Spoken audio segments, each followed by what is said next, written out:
Right, question 5. Skydiver jumps from a stationary balloon and reaches a speed of 45 metres per second after falling a distance of 150 metres. So calculate the skydiver's loss of gravitational potential energy. So we should know the formula for change in potential energy, and if we don't, it's on the data sheet, so you have a look in the back of the book. So do we know his mass? Yep. Do we know how far he's fallen? Yes. Do we know how strong the gravitational field is? Well, this question doesn't tell you, but we know what value we always use for that. So we can find the loss of potential energy.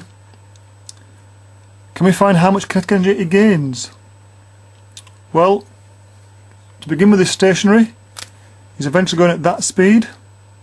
So if we know the formula for kinetic energy, which is on the data sheet in the back of the book, we can find the gain in kinetic energy. Now in some situations, of course, we say that the change in potential energy is equal to the change in kinetic energy. In this situation, that isn't true. And the reason it isn't true is because of air resistance, as part B tells you. So he's going to lose a lot of potential energy, but not gain as much kinetic energy. And the difference between those two, the question says it's the work done against air resistance. So the first thing to do, find the work done. And then the second thing, find the average force due to air resistance. So how are we going to do this? It does say average force because we know that, of course, the air resistance will start small and get bigger. So there isn't one force we can actually find, but we find the average. Now we know the work done, and we're trying to find the force. So how do we connect work and force? And again, we'll look at the data sheet, see if it's there. Well, the formula that's on the sheet doesn't give you the simple one. When things are moving in straight lines, it's work is force times distance. This formula is for when you've got a component of force. But it's really easy because if the force and the distance are in the same direction, cos theta is just 1.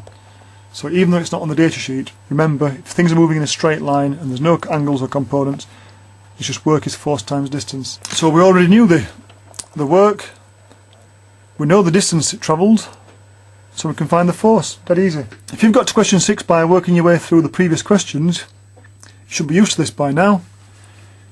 The question tells you the power of the car and it tells you its velocity. Show that the total resistive force acting is 1,800 newtons. So the actual maths part is easy. There's a little bit of thinking to know what the resistive force is. So it tells us power, tells us velocity, we're trying to find force. So if we can't remember it through doing all those previous questions, because of course in an exam you never really get 6 questions on the same topic,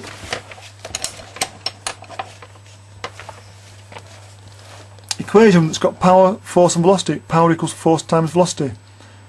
So if we use that equation, we can find a force, but that force is the force that belongs with the power, and since it's the engine's providing the power, that force will be the force that the engine's providing to drive the car forward. The question's asking about the resistive force. So we need a little bit of thinking. And the key word here, the car's travelling at a constant velocity. It's travelling at constant velocity. What does that tell you about the forward force from the engine and the resistive force? It's very easy in a question like this to get the right number as the answer, but to actually understand why the answer is what you're looking for takes a bit more thinking. So anybody who just used the equation P equals FV and got an answer which would be 1800 newtons, you haven't really found what you're asking for, because you haven't done the thinking part as to why the resistive force has got to be the same as the answer that you calculate from the equation. Right, part B, the total resistive force consists of 2 components.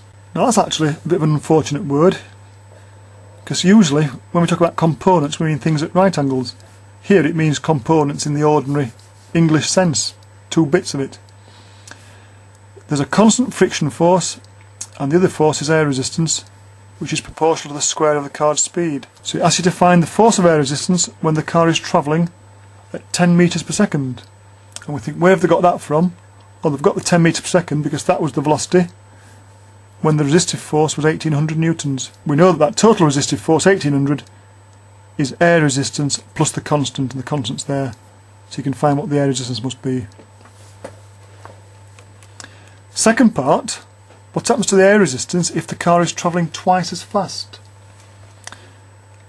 How do we find that? It says the air resistance is proportional to the square of the car's speed. So if the speed goes up from 10 to 20, the speed squared has gone up from 100 to 400. So the speed squared has gone up by a factor of 4. And the air resistance is proportional to the speed squared. So the air resistance will go up by a factor of 4. So whatever answer you got for part 1, you've got to go up by a factor of 4 for part 2.